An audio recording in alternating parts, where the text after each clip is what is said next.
I think the biggest challenge is time. Where I think we're here about 10 hours a day, if not more. It's time and money. We've been working day and night. Oh yeah, we just have like more 5 or 4 days. I have no idea.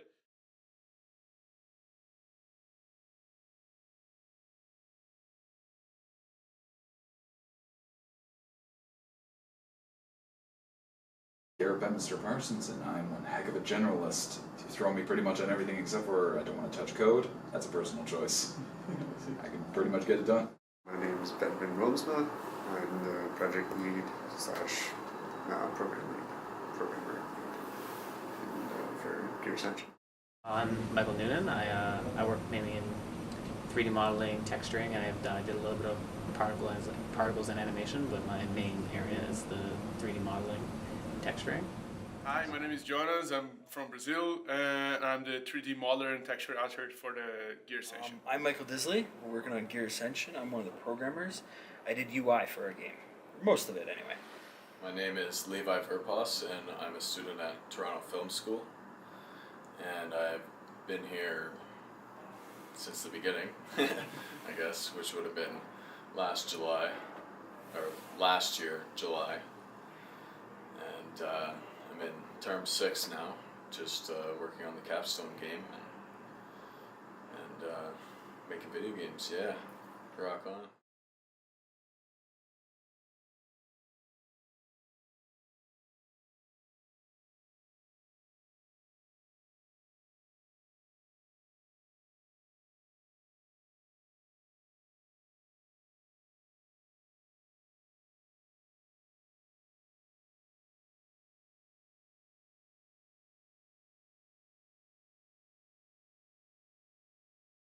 As a kid, I didn't always have the greatest childhood, right?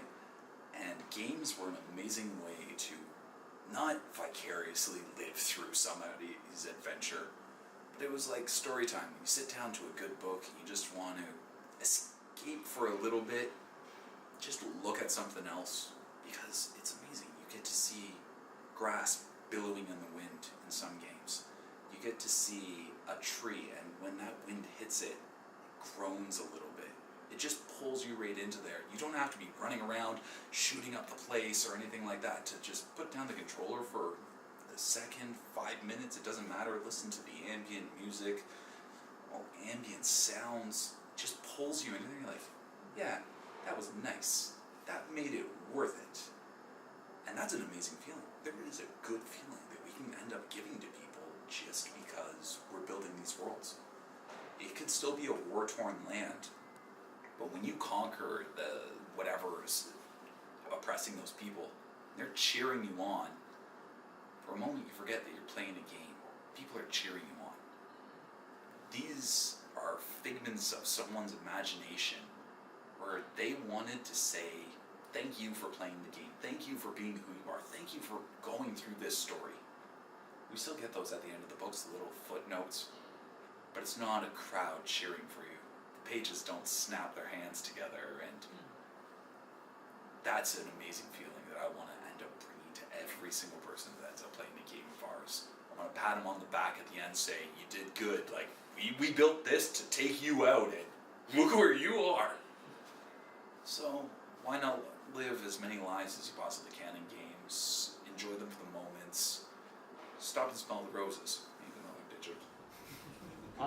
I basically grew up playing video games, and I'd see a game and like think of things like that I would do differently, that I would think that would be more fun, and then I'd also think of games that I'd like to play but didn't exist. So it was kind of like, well, why don't I just make them then? And then so I just kind of like started like fiddling around with like 3D software and like things like that for a few years, and then I just decided to like come to school for it.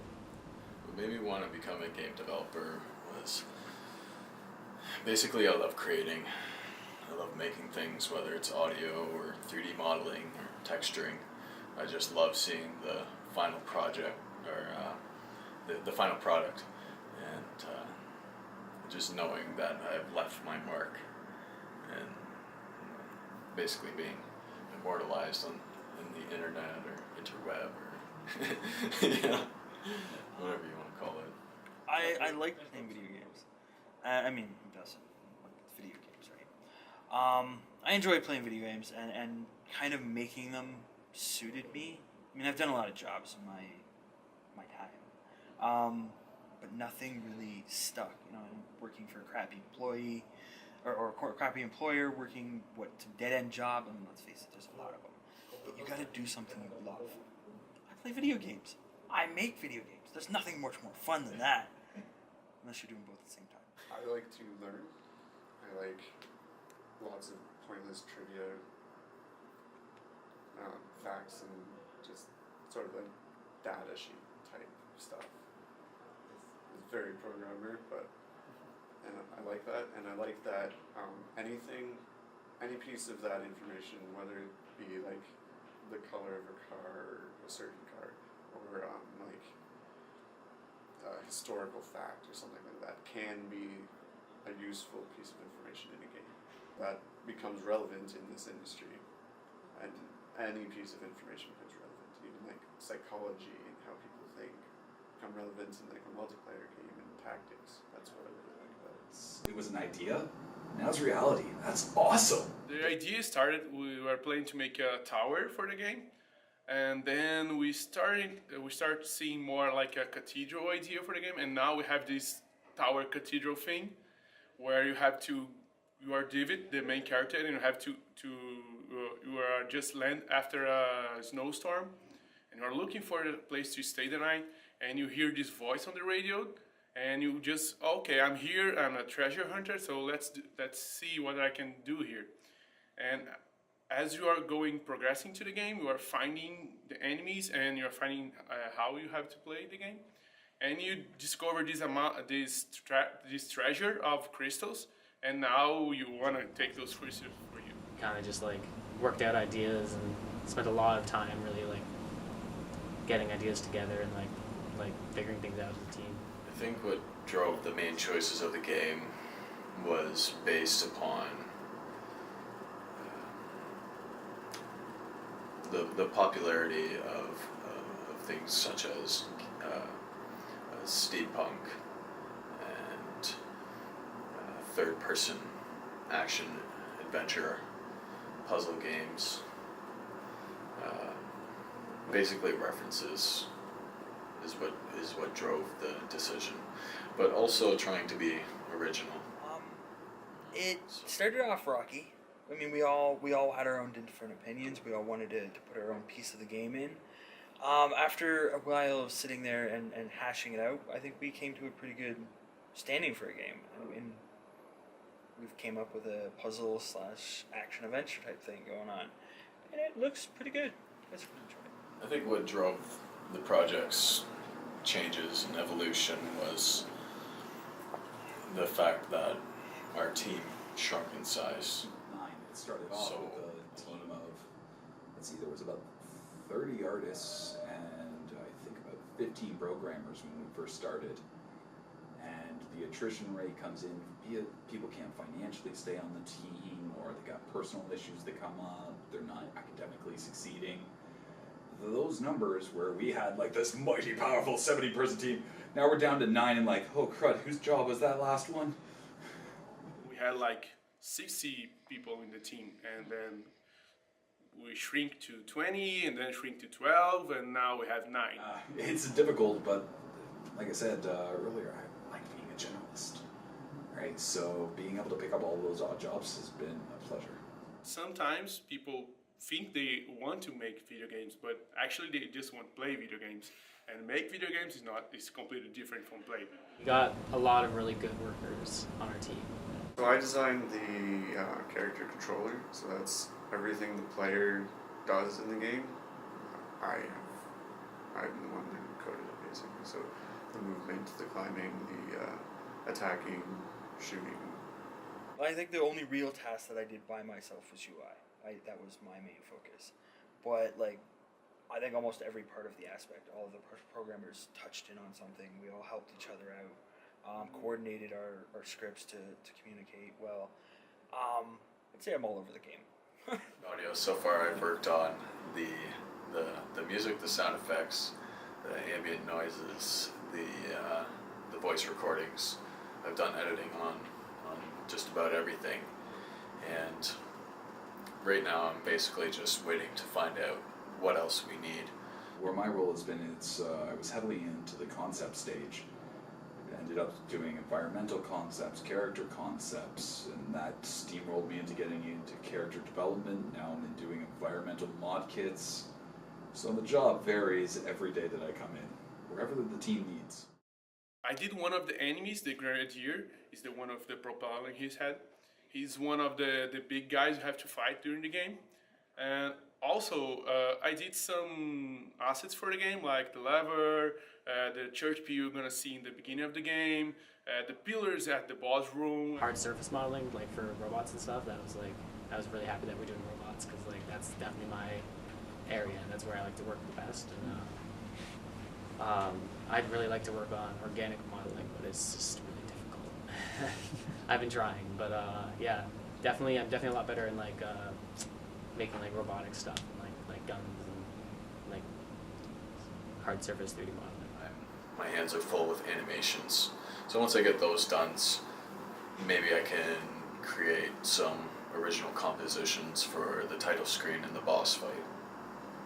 We had the base game designed out, and then when we kind of found out that we had enough time to put a boss into it, we collaboratively made the boss and then took the game design and designed it more around the boss. So we kind of taught the player how to do things that would also be in the boss room as they progress through the levels. So it was kind of like a little bit of each, where we had like the base game worked out, and then we designed the levels around teaching the player how to fight the boss.